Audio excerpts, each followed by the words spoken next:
প্রিয় শিক্ষার্থীবৃন্দ, সবাইকে শুভেচ্ছা। আশালতা কলেজ এবং রাজন অনলাইন কলেজের পক্ষ থেকে তোমাদের সবাইকে স্বাগত জানাচ্ছি আমাদের আজকের বাংলা ক্লাসে। আমি রাজীব বিশ্বাস, প্রভাষক, আশালতা কলেজ, বাংলা বিভাগ, রাজন, চট্টগ্রাম। প্রিয় শিক্ষার্থীবৃন্দ, একটি গল্প দিয়ে শুরু করতে চাই।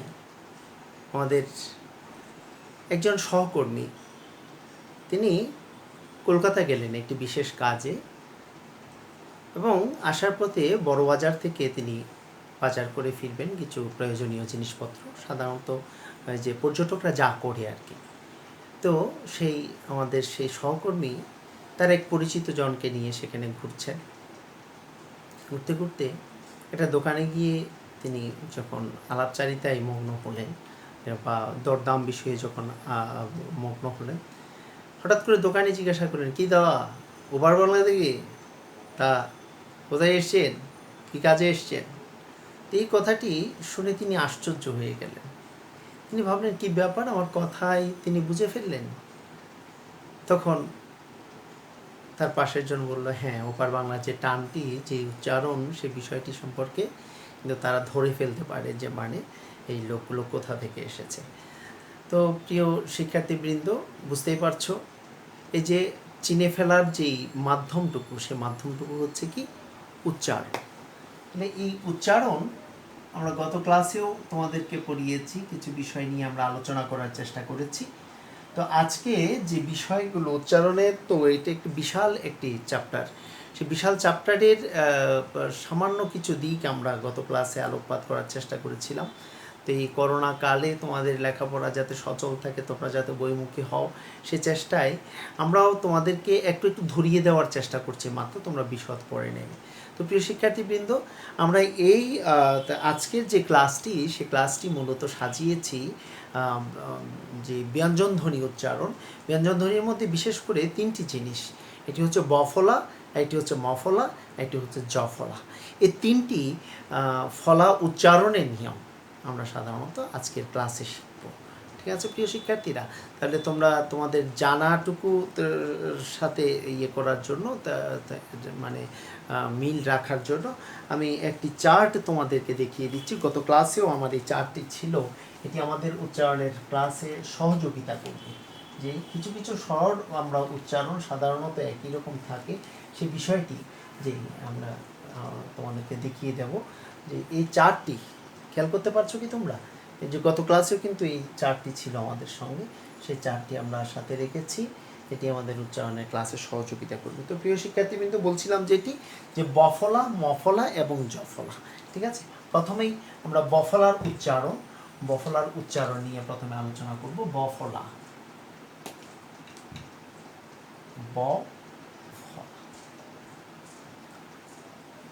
ঠিক আছে। বফলা মানে ওই যে যে কিছু ইয়ের সঙ্গে, যে কিছু ব্যঞ্জনধ্বনির সঙ্গে আমরা যে ছোট করে যে বটি, আগে এটিকে মানে অন্তস্থ ব হিসেবে অনেকে বলার চেষ্টা করতেন। অন্তস্থ যেমন আহ্বান, এই যে হর সঙ্গে যে বটি যুক্ত হচ্ছে, এই যে অন্তভাবে যে বটি উচ্চারিত হচ্ছে, এইটিকে অন্তস্থ ব হিসেবে বলার চেষ্টা করতো, কিন্তু এটিকে আমরা এখন বফলার রূপ দিয়েছি, যে বলছি যে না, এটি বফলা, যে যুক্ত ব্যঞ্জনের সঙ্গে যে বটি যুক্ত থাকবে সেটি হচ্ছে, ব্যঞ্জনধ্বনির সঙ্গে যে বটি যুক্ত থাকবে সেটি হচ্ছে বফলা হিসেবে পরিগণিত হবে। তাহলে সেই বফলার যে উচ্চারণের যে নিয়মগুলো, প্রথম নিয়মটি একটু খেয়াল করে প্রিয় শিক্ষার্থীবৃন্দ, যে আদ্য বর্ণে যদি বফলা যুক্ত হয়, আদ্য বর্ণে বফলা যুক্ত হলে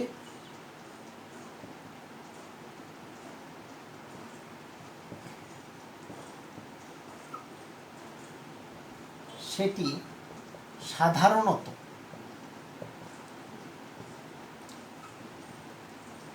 উচ্চারিত হয় না।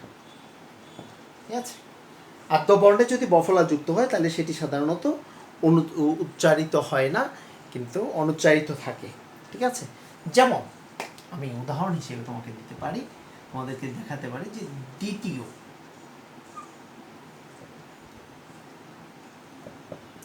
শব্দটির উচ্চারণ কীরকম প্রিয় শিক্ষার্থীরা? এই যে দর সঙ্গে যে বটি, সেটি উচ্চারিত হচ্ছে, খেয়াল করো, উচ্চারিত হচ্ছে না। উচ্চারণটা কীরকম দাঁড়াচ্ছে? দ্বিতীয়। কেন দীর্ঘ ইকার অস্বীকার হলো সে বিষয়ে আমরা আগে বলেছি, সুতরাং এটি আবার রিপিট করতে চাই না। তো শিক্ষার্থীবৃন্দ, প্রথম এটা হচ্ছে আদ্য বর্ণে বফলা যুক্ত হলে সেটি সাধারণত উচ্চারিত হয় না। দ্বিতীয়, যেমন এখানে আমরা আরও উদাহরণ দিতে পারি, যেমন উচ্চারণ কি প্রিয় শিক্ষার্থীরা? কেমন? জ্বালা। তাহলে এই জ্বালা এখানে বটি উচ্চারিত হচ্ছে কি একইভাবে ক। উচ্চারণ কি? দেখো বফলা কি উচ্চারিত হচ্ছে? উচ্চারিত হচ্ছে না প্রিয় শিক্ষার্থীরা। তাহলে আমাদের প্রথম সূত্রটি হচ্ছে আদ্য বর্ণে বফলা যুক্ত হলে সেটি সাধারণত উচ্চারিত হয় না। আমরা যে দ্বিতীয় যে সূত্রটি পড়ব সেটি হচ্ছে মধ্য ও অন্ত বফলা সাধারণত উচ্চারিত না হয়ে মধ্য ও অন্ত বফলা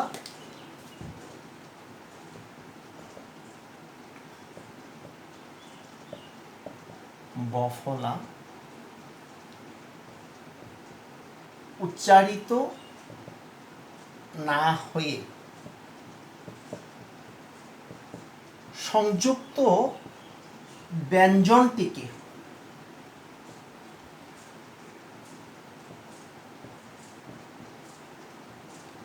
দ্বিত্ব করে। প্রিয় শিক্ষার্থীরা, সংযুক্ত ব্যঞ্জনটিকে দ্বিত্ব করে। দ্বিত্ব মানে দুইবার উচ্চারণ হবে, যে বর্ণটির সঙ্গে যুক্ত থাকছে সে সংযুক্ত বর্ণটিকে দ্বিত্ব করবে।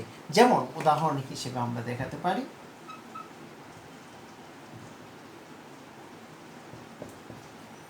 ঈশ্বর। উচ্চারণটা কি? ঈশ্বর। দেখো তালব্য স এর সঙ্গে যুক্ত আছে কিন্তু ব, কিন্তু এটা ঈশ্বর হচ্ছে না, উচ্চারণটা কি হচ্ছে? ঈশ্বর। তাহলে কি দাঁড়ালো? এটা দীর্ঘ ঈর উচ্চারণ হচ্ছে না, ঈশ্বর।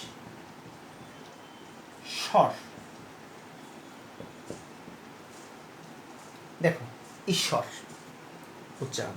একইভাবে আমরা উদাহরণ হিসেবে দিতে পারি অন্ত, অন্ত বফলা হিসেবে, যেমন দেখো দাঁড়াচ্ছে বিশ্ব।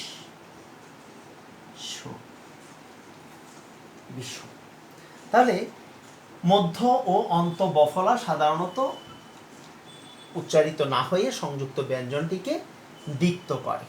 উদাহরণ হিসেবে আমরা এটা দেখলাম।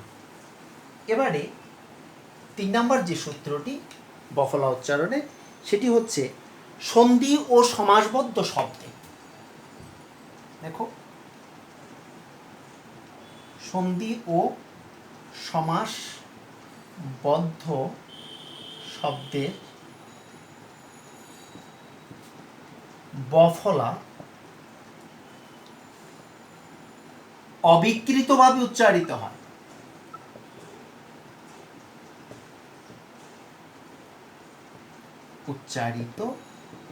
হয়। যেমন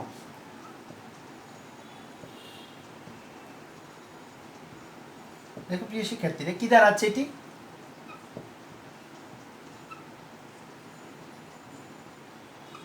আমাদের এর পূর্ববর্তী নিয়ম অনুযায়ী এটির উচ্চারণ কিন্তু উদ্বোধন হওয়ার কথা, উদ্বোধন, কিন্তু না, এখানে যেহেতু এটি সন্ধিবদ্ধ শব্দ সে কারণে এটি উদ্বোধন হবে। ঠিক আছে? একইভাবে ভবিষ্যতের জন্য যে বাণী, ভবিষ্যৎবাণী, দেখো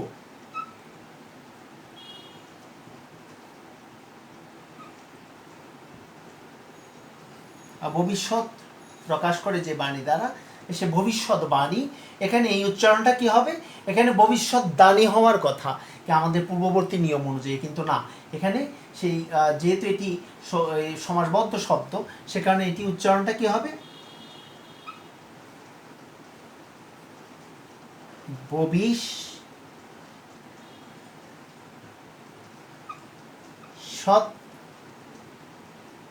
বা নি। দেখো ভবিষ্যৎবাণী, ভবিষ্যৎবাণী। তাহলে সন্ধি ও সমাসবদ্ধ শব্দের বফলা কিন্তু অবিকৃতভাবে উচ্চারিত হবে। ঠিক আছে? সন্ধি ও সমাসবদ্ধ শব্দের বফলা অবিকৃতভাবে উচ্চারিত হবে। এরপরে যে নিয়মটি আমরা দেখব, যে 4 নম্বর নিয়ম, 4 নম্বর নিয়মের মধ্যে আমরা দেখি ম ও ব এর সঙ্গে যুক্ত বফলা, ঠিক আছে, অবিকৃতভাবে উচ্চারিত হয়, অবিকৃতভাবে উচ্চারিত হয়। ম ও ব এর সঙ্গে, এই দুটি বর্ণের সঙ্গে যুক্ত বফলা সেটা অবিকৃতভাবে উচ্চারিত হবে। যেমন মর সঙ্গে যদি হয় তাহলে দেখো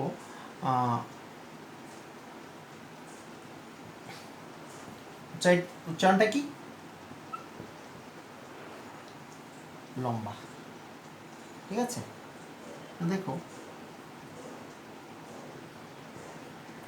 উচ্চারণটা কি?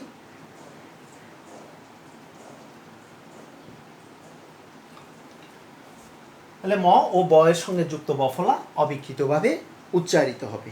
সর্বশেষ যুক্ত ব্যঞ্জনের সঙ্গে যুক্ত যে বফলা সেটি অনুচ্চারিত থাকবে।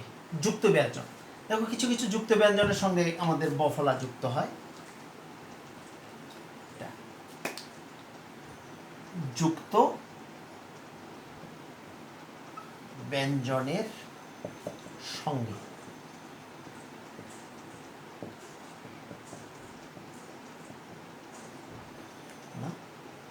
যুক্ত বফলা অনুচ্চারিত থাকে।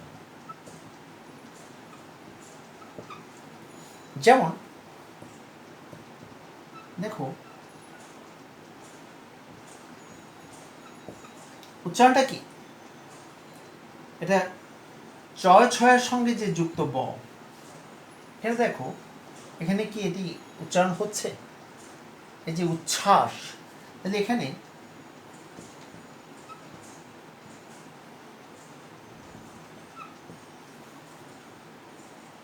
উচ্ছ্বাস, এখানে ব কি উচ্চারণ হচ্ছে?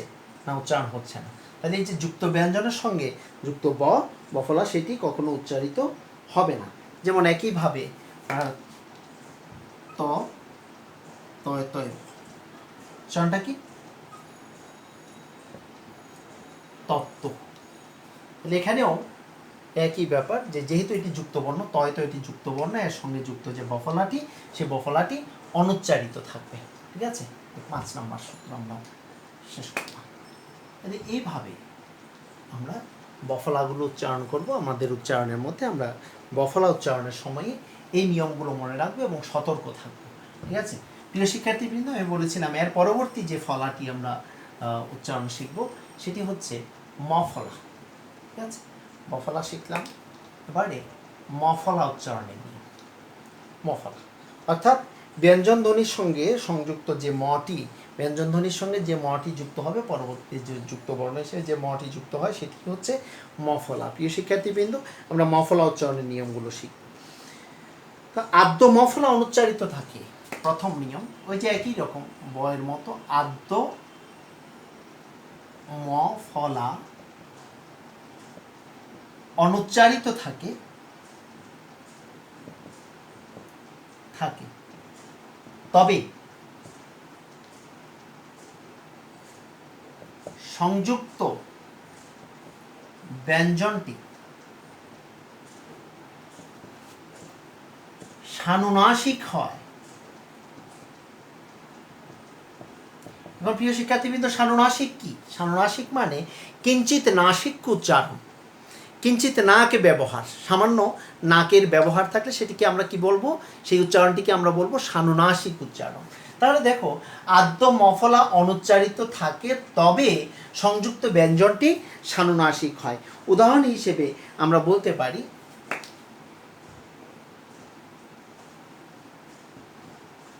দেখো আদ্য দন্ত স্বর সঙ্গে যে যুক্ত মটি, সে মটি কি উচ্চারণ হচ্ছে? যদি সংস্কৃত উচ্চারণ যদি আমরা করতাম তাহলে বলতাম স্মরণ। ঠিক আছে, কিন্তু এখানে আমরা বাংলা যে উচ্চারণটি করছি সেই উচ্চারণটি হচ্ছে এরকম।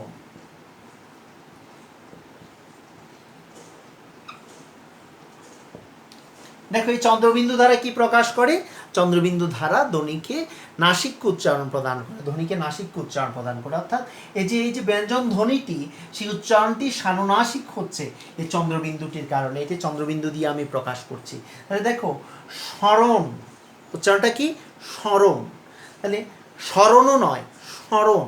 তাহলে এখানে নাসিক্য, কিঞ্চিত নাসিক্য ব্যবহার হচ্ছে বলে এটিকে বলা হচ্ছে সানুনাসিক উচ্চারণ। একইভাবে যদি আমরা বলি যে স্মৃতি, এখানে কি হবে? এখানে স্মৃতি।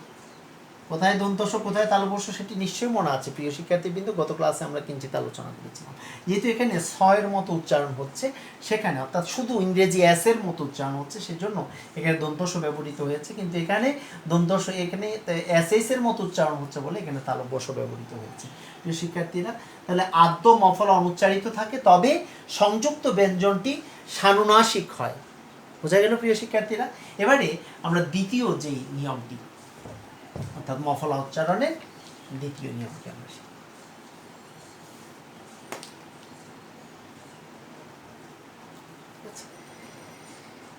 মধ্য ও অন্ত মফলা সাধারণত মধ্য ও অন্ত মফলা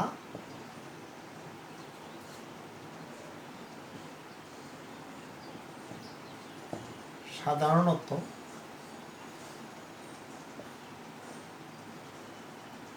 উচ্চারিত না হয়ে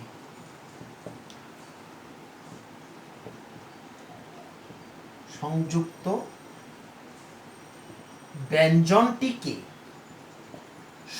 ব্যঞ্জনটিকে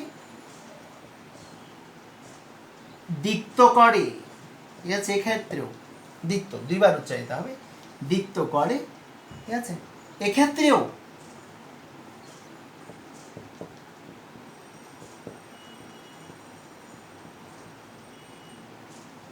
ব্যঞ্জনটি সানুনাসিক হয়।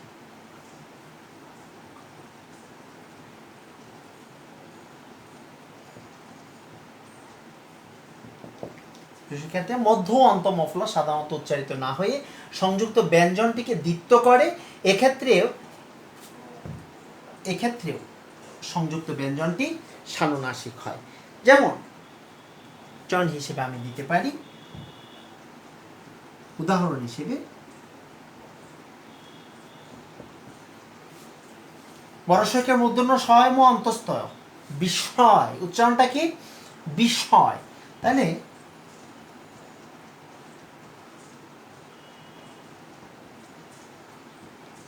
দ্বিত্ব তো হলো, তালব্যস্য দুইবার ব্যবহার হলো মানে দ্বিত্ব হয়েছে। তাহলে এক্ষেত্রেও ওই যে পরবর্তী যে এটা, সেটা সানুনাসিক হবে, সংযুক্ত ব্যঞ্জনটি সানুনাসিক উচ্চারণ হবে, বিস্ময়। ঠিক আছে? বিস্ময়। আবার শেষ দিকে যদি ব্যবহার করি, শেষের যে অন্তমফলার ক্ষেত্রে দেখো উদাহরণ, অনেকে গ্রীষ্ম উচ্চারণ করে, ভুল উচ্চারণ, কিন্তু এটার উচ্চারণটা কি? গ্রীষ্ম। উচ্চারণটা কি? গ্রীষ্ম। ঠিক আছে? সংযুক্ত ব্যঞ্জনটি সানুনাসিক উচ্চারণ হয় বলেই এখানে ওই যে চন্দ্রবিন্দুর ব্যবহার। প্রিয় শিক্ষার্থীরা, এটি মনে রাখতে হবে কিন্তু। তাহলে মধ্য অন্ত মফলা সাধারণত উচ্চারিত না হয়ে সংযুক্ত ব্যঞ্জনটিকে দ্বিত্ব করে। এক্ষেত্রেও সংযুক্ত ব্যঞ্জনটি সানুনাসিক হয়, কারণ বিস্ময়, গ্রীষ্ম। ঠিক আছে? 3 নম্বর যে সূত্রটি আমাদের জানতে হবে সেটি হচ্ছে, দেখো কয়েকটি ধ্বনি লিখে রাখো, গ, মূর্ধন্য, দন্তন্য, ম, ল। ঠিক আছে? গ লিখে দিই।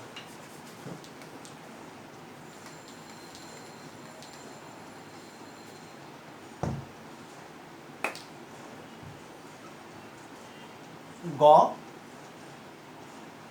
মূর্ধন্য, দন্তন্য,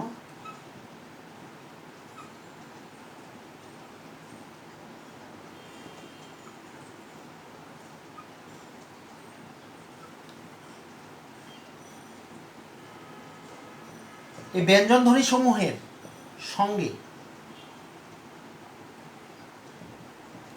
যুক্ত মফলা অবিকৃতভাবে উচ্চারিত হয়। ভাবে উচ্চারিত হয়। ঠিক আছে, যেমন যেমন দেখো গ সঙ্গে যুক্ত হলো, এটার উচ্চারণটা কি হবে?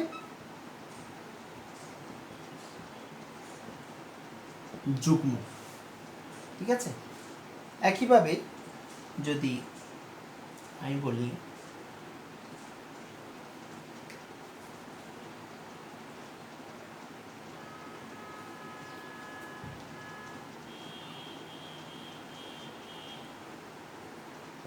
কি দাঁড়াচ্ছে, উচ্চারণটা কি?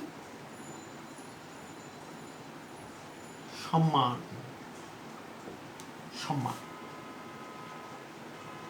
ঠিক আছে, আবার উচ্চারণ কি হবে? জন্ম। কেমন প্রিয় শিক্ষার্থীরা? তাহলে গ মূর্ধন্য দন্ত ন ম ল এই ব্যঞ্জন ধ্বনি সমূহের সঙ্গে যুক্ত যে মফলা সেটি অবিকৃতভাবে উচ্চারিত হবে। ঠিক আছে,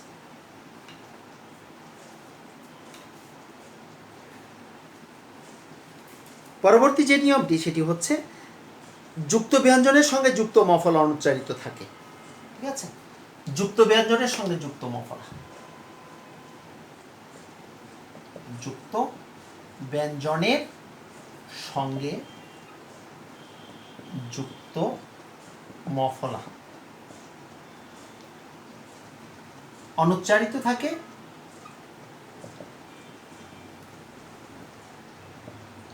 তবে এই সংযুক্ত ব্যঞ্জনটি, যে পরবর্তী যে ব্যঞ্জনটি সেটি সানুনাসিক হয়, তবে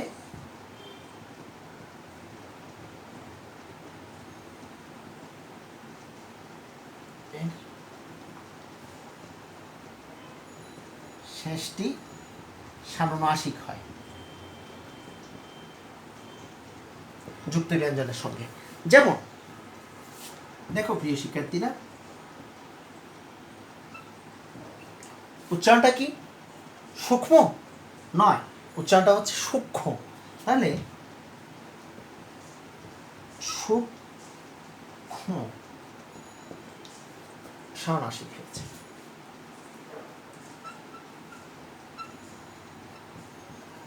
উচ্চারণ কি?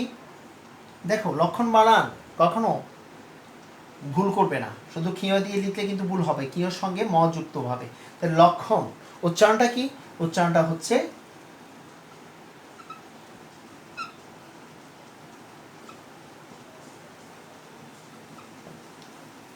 লক্ষণ। তাহলে এই যে মফলাটা উচ্চারিত না হয়ে সেই পরবর্তী যে ব্যঞ্জনটি সেটিকে কি করছে, সেই শেষটিকে সানুনাসিক করছে। মানে এটি গেল 4 নম্বর নিয়ম গেল। আমরা 5 নম্বর যে নিয়মটি জানবো সেটি হচ্ছে মফলাযুক্ত কতিপয় সংস্কৃত শব্দের বানান। ঠিক আছে, মফলাযুক্ত কতিপয় সংস্কৃত শব্দের বানান ও উচ্চারণ একদম নির্দিষ্ট, সুনির্দিষ্ট এগুলো। ঠিক আছে, মফলাযুক্ত কতিপয়, এগুলো দেখে নিতে হবে আমাদের, কতিপয় সংস্কৃত শব্দের বানান ও উচ্চারণ সংস্কৃত নিয়মেই হয়ে থাকে, সংস্কৃত নিয়মেই হয়। যেমন একটি উদাহরণ দিচ্ছি, এটি কি? আমাদের নিয়ম অনুযায়ী কিন্তু এটা কুষাণ্ড হওয়ার কথা, কুষাণ্ড হওয়ার কথা, কিন্তু এটির উচ্চারণ কি? কুষ্মাণ্ড। ঠিক আছে, ওই যে সংস্কৃত নিয়মেই যে কুষ্মাণ্ড। ঠিক আছে, সুস্মিতা, দেখো উচ্চারণটি সুস্মিতা হওয়ার কথা, কিন্তু এখানে উচ্চারণটি কি হচ্ছে? সুস্মিতা। ঠিক আছে,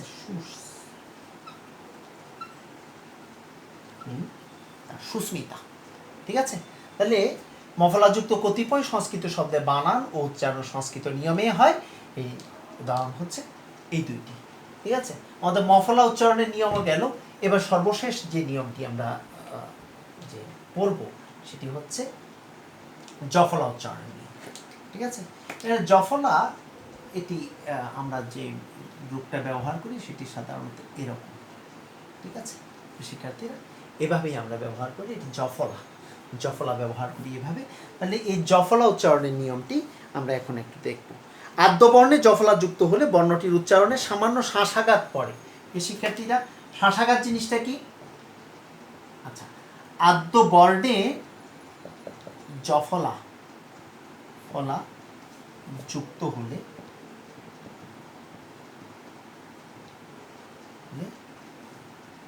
সংযুক্ত ব্যঞ্জনটি উচ্চারণে সামান্য শ্বাসাঘাত পড়ে।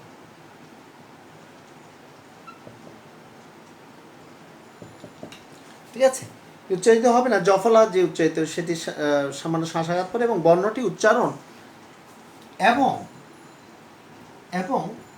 বর্ণটির উচ্চারণ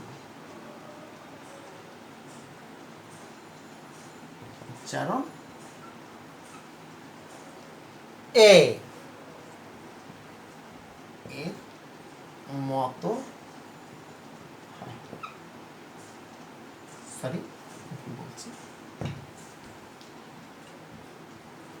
কারান্ত হয়। ঠিক আছে, একারান্ত। দেখো আমরা যে যখন আমরা যে স্বরধ্বনির উচ্চারণের ক্ষেত্রে আমরা যেটি পড়বো সেটি হচ্ছে এ দুটি রূপ, এ উচ্চারণের দুটি রূপ, একটি হচ্ছে এ, একটা হচ্ছে এ। দেখো একটি যে এটি বলছি, এ হচ্ছে বিবৃত রূপ আর এ হচ্ছে সংবৃত রূপ। এর দুটি উচ্চারণ, একটি হচ্ছে এ আর একটি হচ্ছে এ। দেখো আমি যখন একে বলছি তখন যেভাবে বলছি, এই যখন বলছি তখন এ দুটো এ বলার মধ্যে কিন্তু যে ডিফারেন্সটুকু, যে সামঞ্জস্যটুকু, এটি হচ্ছে কি সংবৃত এবং বিবৃত উচ্চারণের মধ্যে তফাৎ। তাহলে এ যখন বলবো সেটি হচ্ছে বিবৃত রূপ আর এ যখন বলবো তখন সেটি হচ্ছে সংবৃত রূপ। তাহলে দেখো এই যে এই বিবৃত এ কারান্ত হয়, এ কারান্ত হয়। ঠিক আছে, তাহলে দেখো আদ্য বর্ণে জফলা যুক্ত হলে সংযুক্ত ব্যঞ্জনটি উচ্চারণে সামান্য শ্বাসাঘাত পড়ে এবং বর্ণটির উচ্চারণ একারান্ত হয়। যেমন উদাহরণ হিসেবে আমরা বলতে পারি যে ব্যথা। দেখো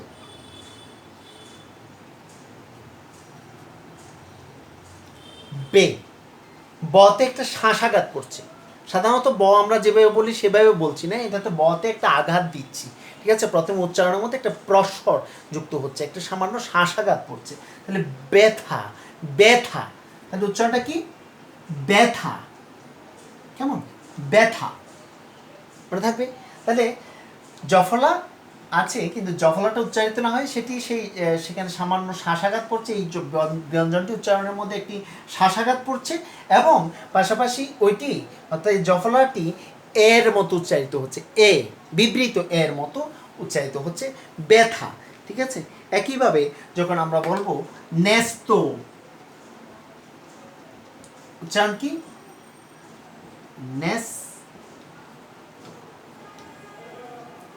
ঠিক আছে, আদ্যবর্ণ জফলা যুক্ত হলে সংযুক্ত ব্যঞ্জনটি উচ্চারণে সামান্য শ্বাসাঘাত পড়ে এবং বর্ণটির উচ্চারণ সাধারণত একারান্ত হয়। প্রিয় শিক্ষার্থীরা, দ্বিতীয় যে নিয়মটি আমরা পড়বো, আদ্য জফলার সঙ্গে আকার থাকলে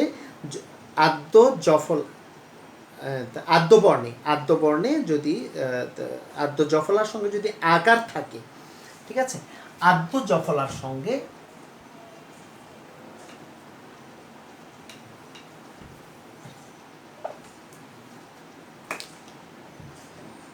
আদ্য জফলার সঙ্গে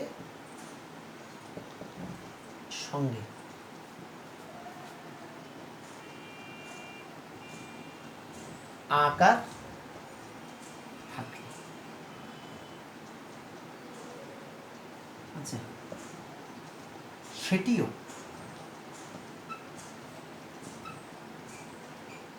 কারান্ত উচ্চারিত হয়। শিক্ষার্থীরা, যেমন কিছু বানান, যেমন দেখো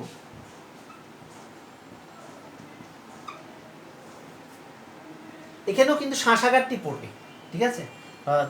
আকার থাকলে সেখানেও ওই যে শব্দটি উচ্চারণের মধ্যে একটু শ্বাসাঘাত পড়বে, এখানে বিষয়টি তোমরা লিখে নেবে, শ্বাসাঘাত পড়বে এবং সেটিও একারান্ত উচ্চারিত হয়। যেমন উচ্চারণটা কি?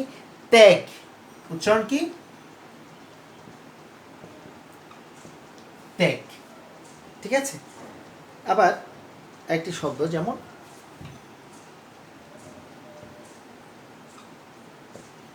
উচ্চারণ কি? ধ্যান। দেখো ধ্যান উচ্চারণ। আদ্য জফলার সঙ্গে আকার থাকলে সেখানেও সে আদ্য ইয়েটি যেটির সঙ্গে যুক্ত হচ্ছে সংযুক্ত ব্যঞ্জনটি শ্বাসাঘাত করবে এবং সেটিও একারান্ত উচ্চারিত হবে। তৃতীয় যে নিয়মটি আমরা পড়বো, আদ্য জফলার পর রস্বই বা দীর্ঘই থাকলে, ঠিক আছে? আদ্য জফলার পরে যদি এর পরে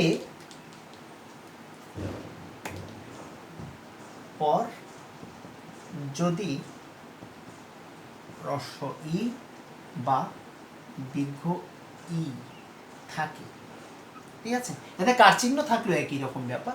আদ্য জফলার পরে যদি হ্রস্ব ই বা দীর্ঘ ই থাকে তবে সেটি এই উচ্চারণ সাধারণত সেটি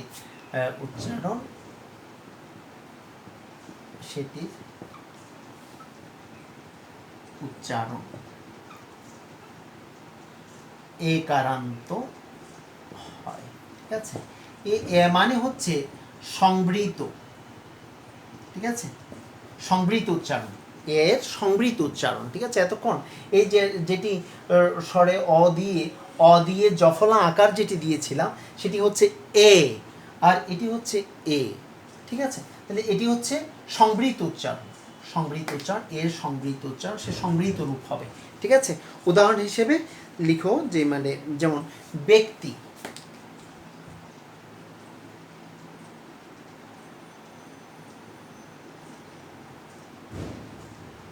উচ্চারণটা কি দাঁড়াচ্ছে? উচ্চারণটা হচ্ছে শুধু ব্যক্তি। এখানে ব্যক্তি নয়, ব্যক্তি নয়, উচ্চারণটা কি? ব্যক্তি। একইভাবে যদি আমি বলি ব্যথিত,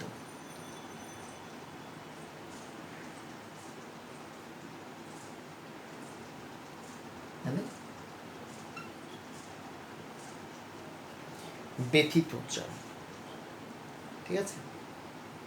ব্যথিত। এবারে আরেকটি সূত্র, যে মধ্য ও অন্ত জফলা, মধ্য ও অন্ত জফলা,